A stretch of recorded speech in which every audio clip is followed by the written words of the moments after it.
원. 권익비전 아시죠? 이. 익히 들어서 잘 아시겠지만 최근 권익비전의 인기가 높아지고 있습니다. 이. 비록 아직 구독자 10만 명은 달성 못했지만 전 있습니다. 10만 명 달성이 멀지 않았다는 걸 아마 다음 달? 안녕하세요. 국민권익위원회의 한 주간 소식을 전해드리는 위클리 권익 시간입니다. 벌써 세 번째 시간인데요. 오늘은 사행시로 시작해봤습니다. 느낌이 오셨나요? 저는 문학적 상상력이 조금 부족하네요. 국민권익위원회 공식 유튜브 권익비전으로 사행시 좋은 아이디어가 있다면 댓글로 남겨주세요. 좋은 의견 남겨주신 10분께 커피 쿠폰을 보내드리겠습니다. 사행시 댓글 쓰시기 전에 권익비전 구독, 좋아요는 필수겠죠? 공직자 투기행위, 권익위에 딱 걸렸어. 국민권익위원회가 올해 3월 4일부터 공직자 직무 관련 투기행위 집중신고 기간을 운영했는데요. 집중신고 중간 결과를 발표했습니다.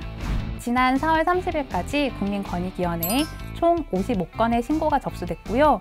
이 가운데 정부 합동특별수사본부에 입첩했거나 송부한 사건은 9건, 대검찰청 송부는 1건이고요. 31건은 현재 국민권익위원회에서 조사를 진행 중입니다.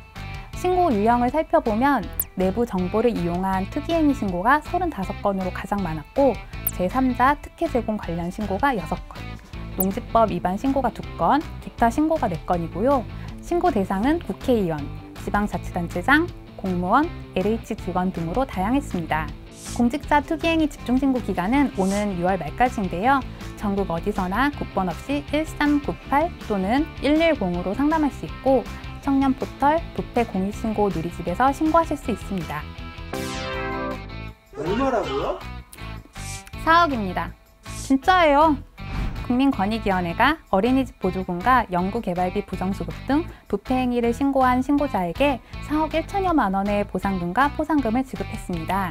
국민권익위원회는 부패 공익신고 등을 통해 공공기관의 수입이 회복되거나 증대된 경우 보상금을 지급하고 있는데요. 이번에 지급된 사례를 보면 실제 근무하지 않은 교사들을 마치 근무하는 것처럼 속여 보육교사 인건비 등 6억 1천여만 원을 부정수급한 어린이집을 신고한 신고자에게 보상금 1억 2,612만 원을 지급했고요.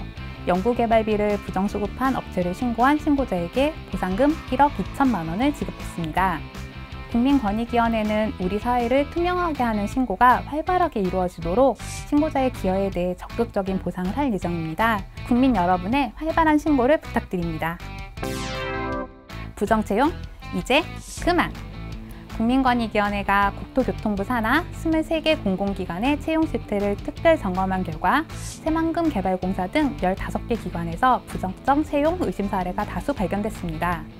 새만금 개발공사에서는 채용 절차와 채용된 직원의 승진 과정에서 제기된 의혹 중 일부가 사실로 밝혀졌고요.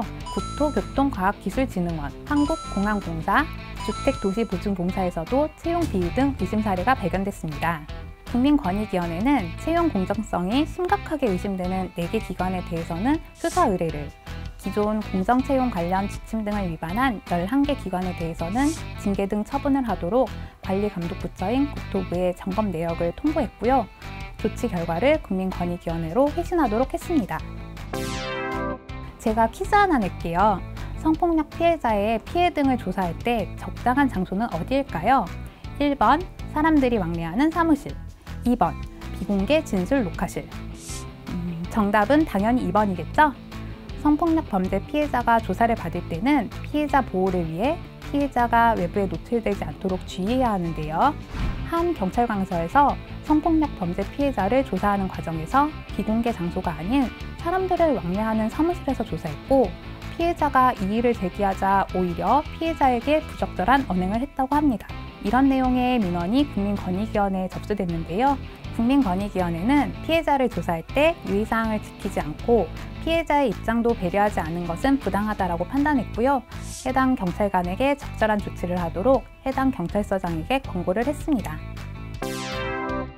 왜 저런 생각도 못하지? 아, 내가 하면 정말 잘할 수 있을 텐데. 이런 생각하시는 경우 많으시죠? 정부의 정책 결정 과정에 직접 목소리를 내고 싶은데 방법을 모르시겠다고요? 방법은 간단합니다. 국민 생각한 국민 패널로 참여하시면 됩니다. 국민권익위원회에서는 4월 30일부터 6월 30일까지 정책 의견을 모으는 데 참여하는 국민 패널을 모집합니다. 그동안 국민권익위원회에서는 부동산 정책, 택배 종사자 근로환경 개선 등과 같이 국민적 관심이 높은 사안에 대해 국민 생각하면서 설문조사를 실시하고 정책적 시사점을 도출해 왔는데요. 의견 수렴 과정에서 생생한 국민의 목소리를 더욱 신속하고 정확하게 반영하기 위해 국민 패널을 모집하고 있습니다. 국민 패널이 되시면 7월경 최초로 설문조사에 참여하게 되는데요. 이번 모집 기간 동안 국민 패널로 가입하고 최초 설문에 참여하신 분 가운데 103명을 추첨해 스마트워치 등 선물을 드립니다. 많은 참여 기다릴게요. 오늘도 다양한 소식 전해드렸는데요. 소개해드리면서도 권익위원회에서 하는 일이 이렇게 많구나 하는 생각이 드네요. 자세한 내용은 국민권익위원회 블로그, 페이스북, 트위터 또는 누리집에서 발행되는 보도자료를 참고해 주시고요. 권익비전 사행시도 많이 참여해 주세요. 즐거운 한 주 보내세요. 다음 주에 만나요. 지금까지 국민권익위원회 온라인 대변인 송영이었습니다. 감사합니다.